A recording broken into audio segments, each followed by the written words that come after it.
hasta que llegó Porfirio Díaz a la presidencia. Y para beneficiar a las empresas mineras, Porfirio Díaz cambió el código minero de la época y dijo que el subsuelo pertenecía al propietario del suelo.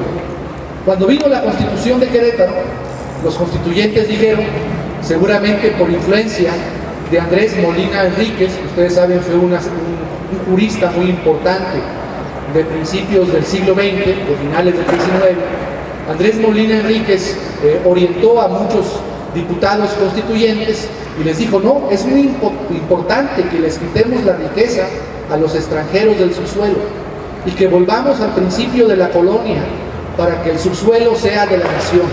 De la nación significa de todos los mexicanos y que ese subsuelo deba ser administrado por el Estado. Entonces la Constitución de Querétaro estableció ese principio y cuando se estableció, inmediatamente comenzaron los conflictos diplomáticos, legales y políticos con las grandes empresas, no solamente ya mineras, sino petroleras, porque ya el petróleo comenzaba a ser muy importante en el mundo entero como un factor del desarrollo industrial de los pueblos y de los países. ¿Y qué pasó? Pues las empresas petroleras y mineras iban ante la Suprema Corte de México de la época, y allá por 1923, 1922, la Suprema Corte Mexicana dictó fallos muy, como es la Corte, ¿no? Aún hoy en día, fallos muy tímidos, para decir, bueno, el subsuelo pertenece a la nación, y ahí el pleito era si aplicaban o no retroactivamente la Constitución de Querétaro, es decir, si la Constitución podía aplicarse a las concesiones que se habían otorgado en el gobierno de Porfirio Díaz antes. Y entonces la Corte a veces decía que sí, que podía aplicarse retroactivamente, y a veces la Corte decía que no, y el gobierno de los Estados Unidos y el gobierno de la Gran Bretaña presionaban a los presidentes de México de la época. Se dice que una de las razones por las que es asesinado Venustiano Carranza era por su defensa, en eso Venustiano Carranza era congruente, por su defensa del subsuelo mexicano y de los recursos del subsuelo para la nación. Pero hubo presidentes de México como Álvaro Obregón que se doblaron.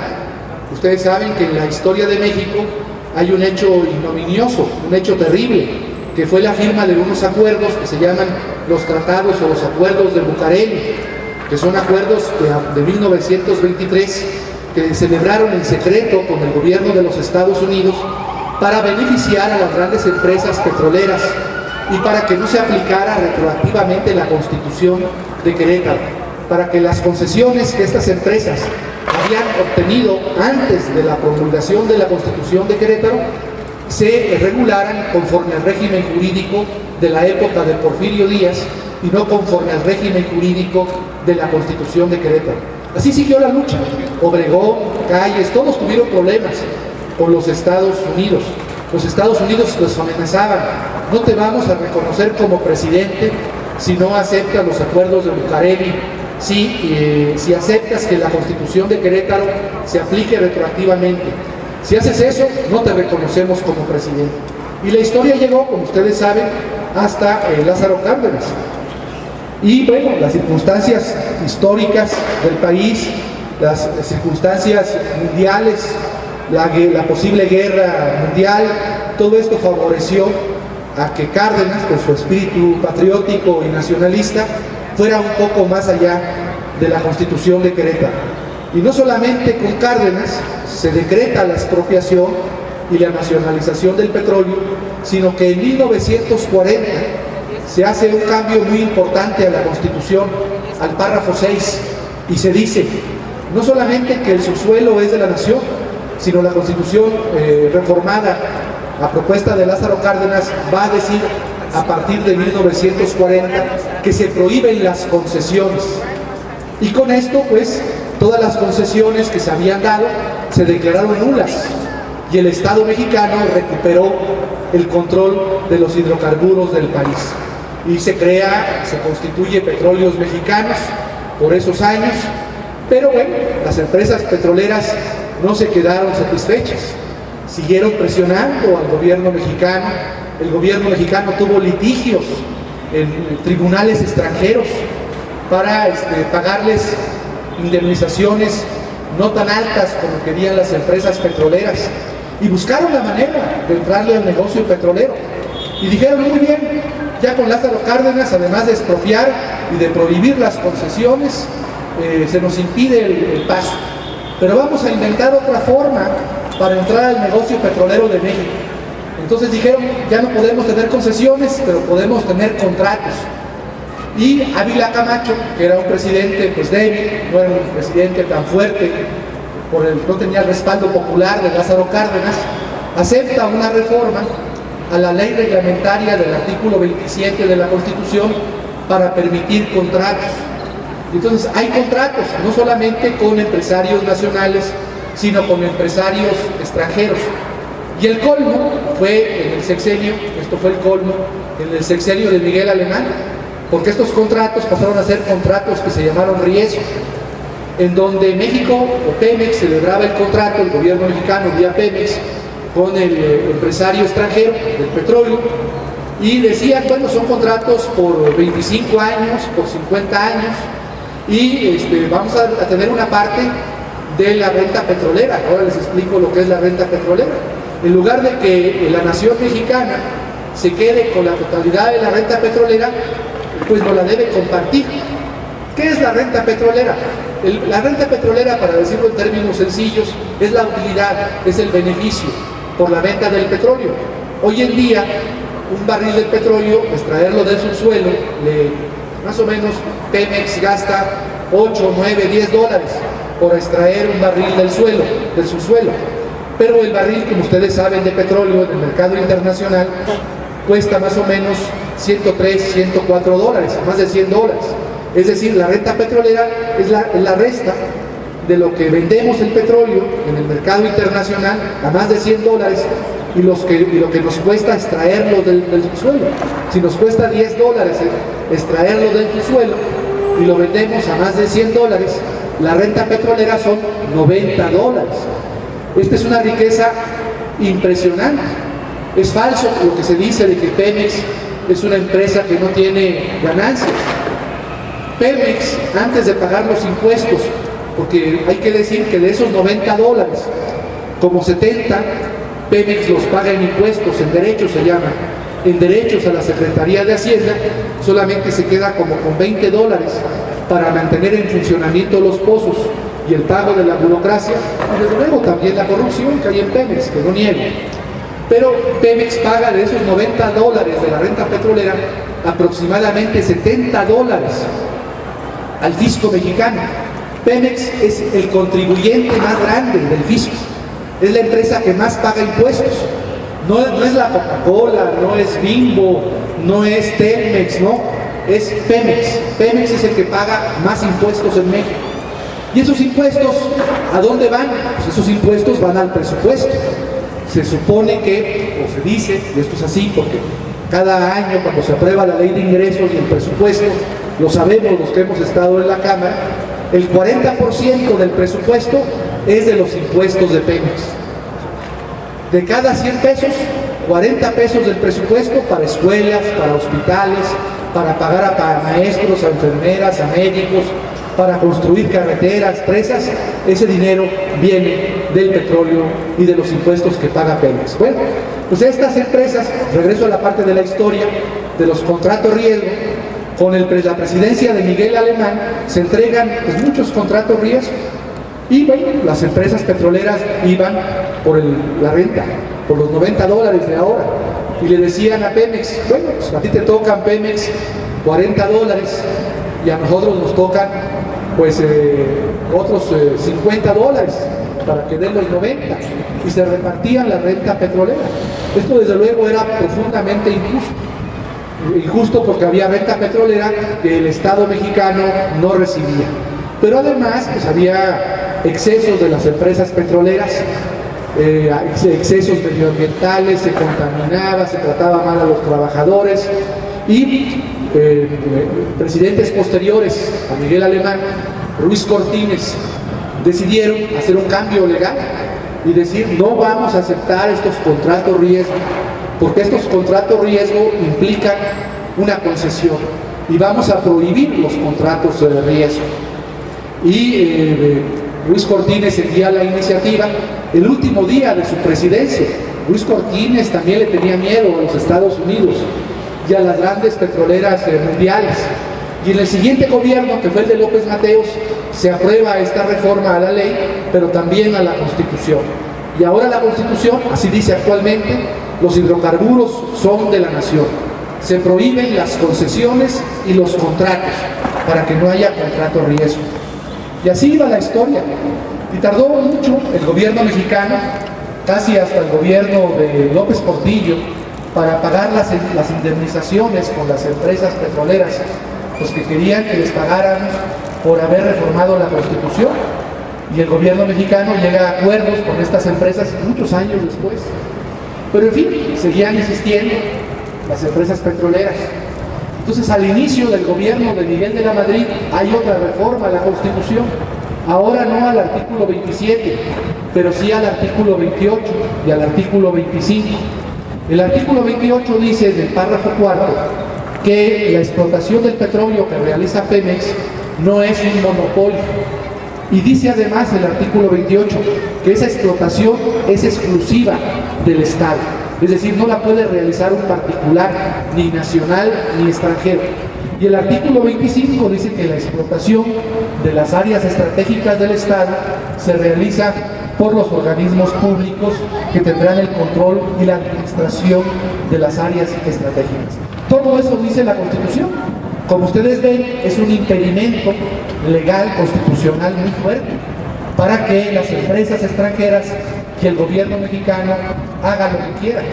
Por eso no les bastó la reforma de 2008, porque no tocaron la Constitución, sino solamente la ley. Y entonces los contratos que da la ley, la reforma de 2008, son contratos de servicios, pero no son contratos de explotación. Ahora quieren ellos mismos sacar el crudo y tener el control sobre la explotación del crudo, sobre los barriles que se extraen diariamente en todos los pozos petroleros del país.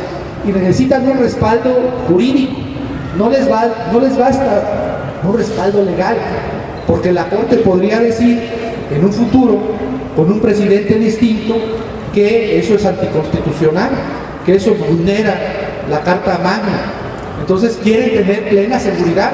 Dicen, si vamos a invertir tantos millones de pesos, o de dólares, o de euros, necesitamos que no nos diga un tribunal mexicano o un presidente del futuro, oye, eso que están haciendo es anticonstitucional.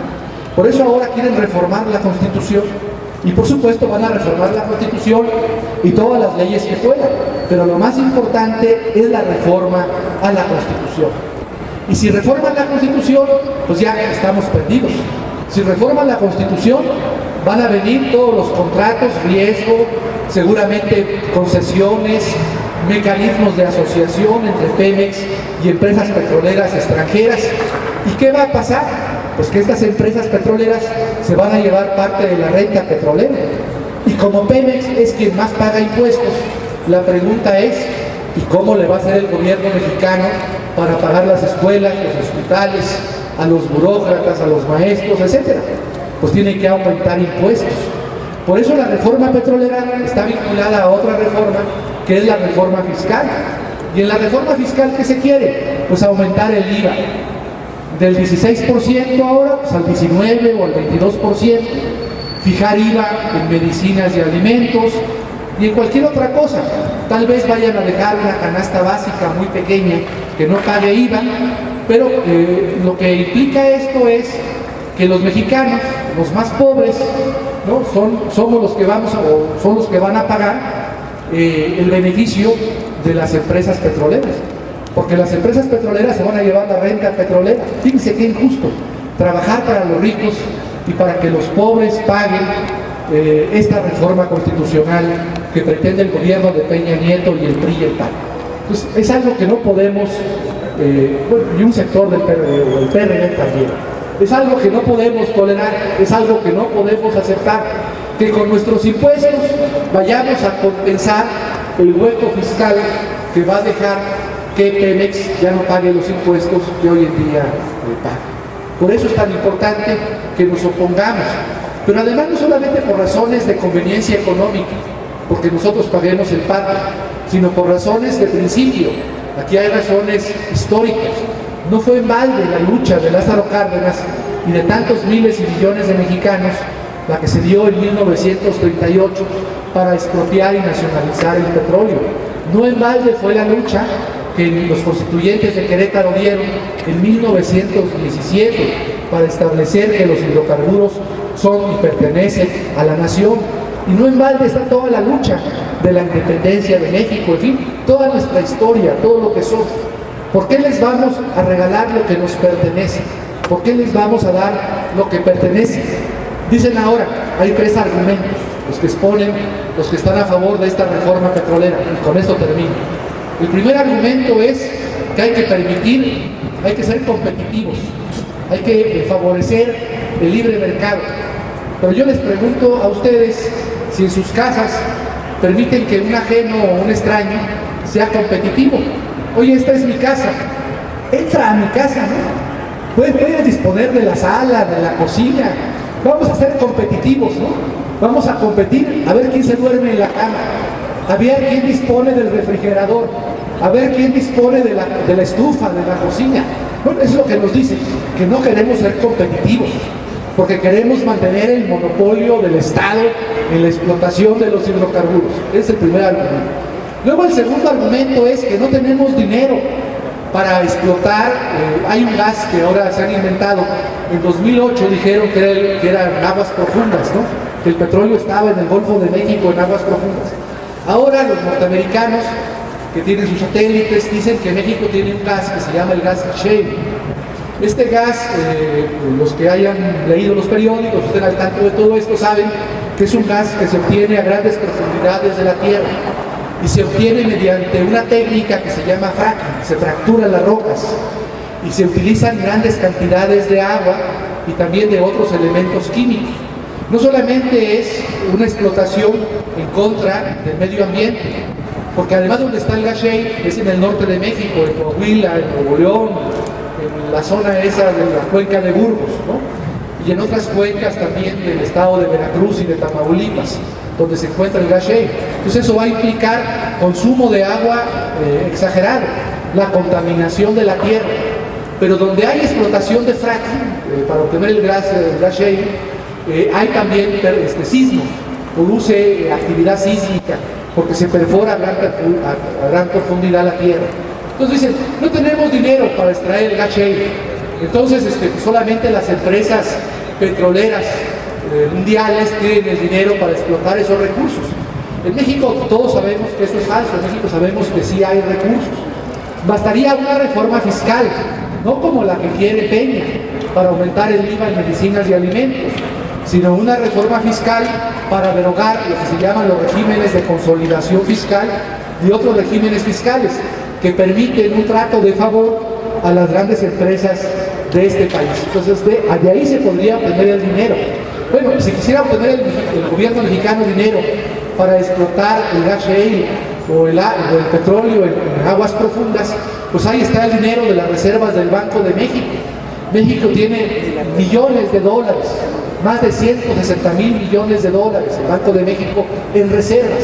Según esto, esas reservas son para mantener la estabilidad del peso frente al dólar. Y tenemos también, como todos sabemos, pues los recursos de los trabajadores en las Afores. Entonces, si quisiera el gobierno mexicano tener recursos para explotar el gas shale o el petróleo en aguas profundas, pues ahí tienen las reservas del Banco de México. Ahí tienen o pueden hacer una reforma fiscal para que las grandes empresas de este país paguen los impuestos que no pagan. O tiene simplemente las Afores de los trabajadores. Podría obtener los recursos para hacer toda esta explotación. Ese es el segundo argumento. Y el tercer argumento es que no tenemos tecnología, lo que también es una verdad a medias. Cuando Lázaro Cárdenas expropió el petróleo y lo nacionalizó, pues ni siquiera existía Pemex, no existía. Y dijeron, los mexicanos no van a poder extraer el crudo ni lo van a poder refinar. Y a los pocos años, nuestro gobierno, Pemex, se volvió una empresa competitiva a nivel mundial y desarrolló la tecnología. En México la podemos desarrollar. Tenemos a los ingenieros petroleros, tenemos a los técnicos, tenemos a los obreros, tenemos a jóvenes egresados de las universidades, de las facultades de ingeniería, del Politécnico, que podrían ser pues esa materia gris que desarrollara la industria y la tecnología petrolera del país. Todo eso es posible. La verdad es que se trata de compromisos del gobierno de Peña con los Estados Unidos y con los países europeos y con las empresas petroleras nacionales, digo internacionales. Él llegó a la presidencia por estos compromisos, con estos compromisos. Por eso lo dejaron ganar. Y ahora tienen que pagarles. ¿Y con qué les va a pagar? Con nuestro petróleo, con nuestros recursos naturales y con los derechos y con la riqueza que pertenece a nuestra generación y a las generaciones futuras del país. Por eso es tan importante la lucha en defensa del petróleo y de los hidrocarburos. Tenemos que decirle a Peña que se va a topar con el pueblo de México, que no va a poder pasar por encima del pueblo de México, y que esa élite del PRI, del PAN y hasta del PRD es una élite traidora a los intereses mexicanos, que no van a poder pasar sobre nosotros, que nosotros vamos a defender la riqueza que es de todos los mexicanos. Muchas gracias. Yo les recuerdo que el 1 de septiembre estamos convocando a la desobediencia civil absoluta. Los que aquí estamos de ánimo, estamos convencidos que se requiere una acción muy enérgica para levantar al país. Y estamos proponiendo parar todo para que todo se mueva. No hay gobierno que pueda sostenerse sin la participación del pueblo. Si nosotros, lo que hemos insistido, es ¿qué hacemos? ¿Cómo nos rebelamos? Pues no hagamos nada. ¿Cómo que no hagamos nada? Sin nada. No ir a trabajar, no ir a la escuela, no ir de compras, no ver televisión 5, 10, 15, 20 días. Los que sean necesarios. No hay gobierno que los aguante. Pero yo ya para dar la palabra solo les digo lo que estamos proponiendo en este momento. Estamos poniendo una tarea muy sencilla. Muy sencilla. Porque dicen, no vayas a trabajar, no me corren. Es a partir del 1 de septiembre. No me corren, nos corren de todos modos, aunque vayan, llegan y dicen, saque ese perro, no lo queremos más, ¿no? Entonces, sin haber hecho nada incorrecto, ¿no? Que no vayas a la escuela, no, tanto trabajo que me costó entrar a la universidad, está bien, déjalo a un lado el momento, no vayas de compras, no, tú como eres diputado tienes la despensa llena, yo tengo que ir a comprar. Todo eso es puras justificaciones, la verdad, no es que no haya esos riesgos, pero entonces ponemos una tarea muy sencilla, le decimos a la gente, no veas televisión.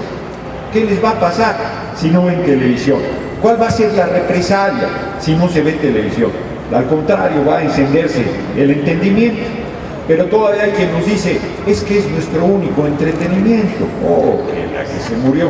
Entonces, podían darle gusto al gusto, tantas cosas que puede hacer uno.